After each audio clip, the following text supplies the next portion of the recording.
Okay, sorry about that. The battery died and I was just rambling on. So I'm speaking about the basil and how to get the plant very bushy. Uh, you'll notice a change. It's usually when it's about a foot tall that it's going to want to bolt, and that means it sends out a stalk that will have flowers on it. And you'll notice it budding. It will change the shape of its leaves. The basil normally has a rounded towards a stem, and then it goes out to a point. And when this bolting starts to happen, it'll have very tiny round little leaves. And as soon as you see this happening, you pinch it. Now what that's going to do is force the plant into making more leaves. So more branches are going to come off of the main stem. And now this is the problem where where it's time consuming and vigilance. It's an easy thing to do, but once it starts shooting out all of these branches, then all of those branches are going to want to bolt as well. So each and every day I would go out and be pinching all of these. And when you have 200 plus basil plants, it could get a little crazy. But the positive, there are many positive parts to this, is that when you finally do let it go to seed, before it produces a seed, it has lots of flowers, and the bees just love basil as well as the borage. And so you're getting to help them out, and you're producing way more leaves for your pesto or using it fresh. And with the pesto, I found a lot of people like to do pesto and put it in ice cube trays, freeze it, and then pop them out of the ice cube trays and store it in a big Ziploc. I prefer to make large batches of pesto. The basil is extremely delicate, so the first cool weather, it's going to start to brown and it's going to die. So once that cool weather hits, you just go and strip all of the leaves off of it. Throw it in the blender. Anybody could come up with a recipe off the internet for pesto, so I'm not going to get into that. And you flatten it out on parchment paper on a baking sheet. Put it in the freezer, and providing you have a big enough freezer to fit your sheet in there, and then it'll easily break, and you'll have it all winter long to add it to soups and stocks and spaghetti sauce and whatever else you want to do with it. So going back to the seed collection on the basil, they're prickly little pods, and they don't break away from the plant easily. They take a little bit of rubbing and effort to get them out. Some people like to wear gloves during gardening. I don't. I like to feel everything. So that's totally up to you. The borage, I highly recommend this. If I'm limited on the seed stock, you'll only get a couple seeds, but it's enough to get you going.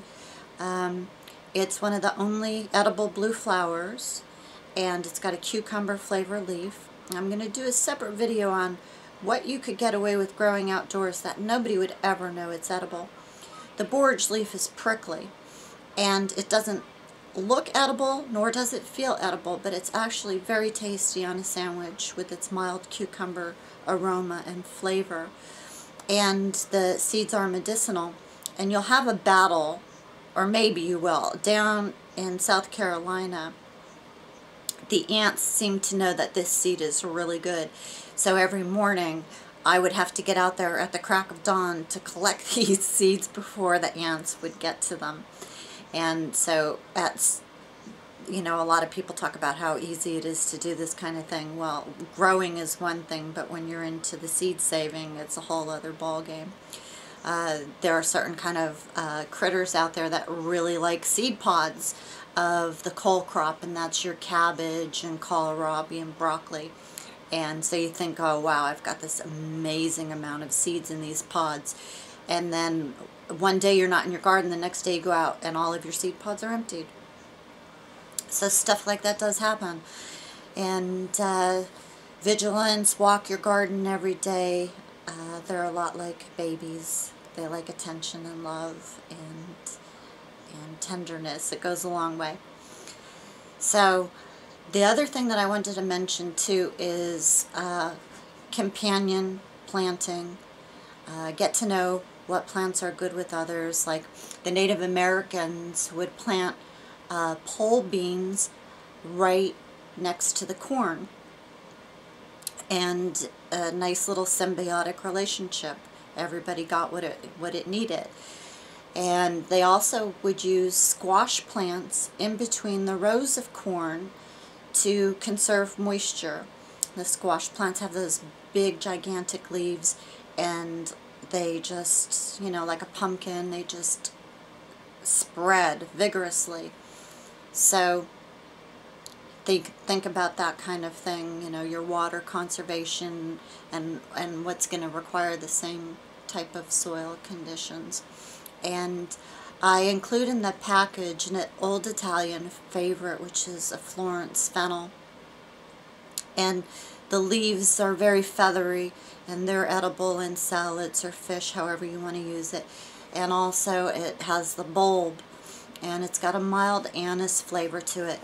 And this family of plants attracts the black swallowtail butterfly. And if you're lucky, you'll get to see the caterpillars on your plants. And of course, I just let them go.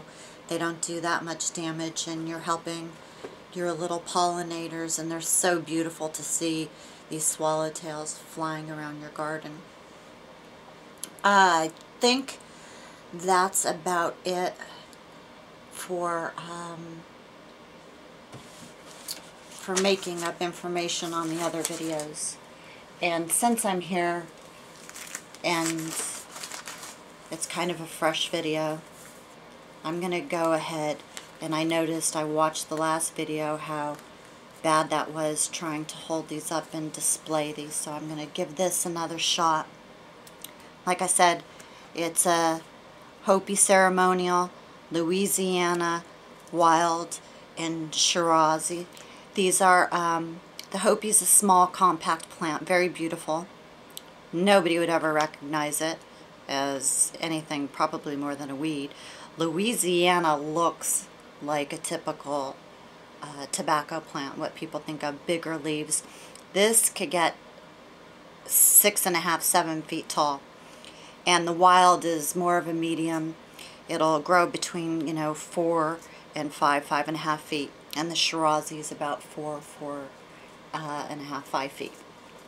So there's the crazy quantities in these bags. And of course they're bunched up. So if you would flatten them out, you'd get to see, you know, really how many are in there. And like I said, I showed in the other video that just this tiny little dusting up here is 100 seeds, and that's what they send you from regular seed purveyors.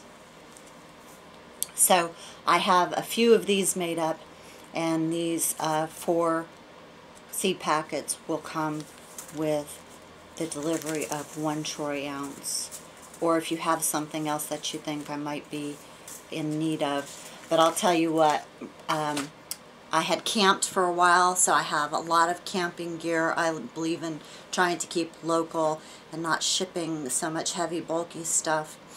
So if it's lightweight, compact, other seeds that I might not have in my seed stock, but I do have about 350 different varieties. So, but there are thousands of heirlooms, especially when you get into the Baker Creek seed catalog. Well, for me, I'm like a kid in a candy store, more like a junkie. I have a hard time controlling myself. And so I've got my sun, soil, and seed addictions. But anyway, I'm going to let y'all go for now. Take care and be safe, and keep the information and the knowledge rolling.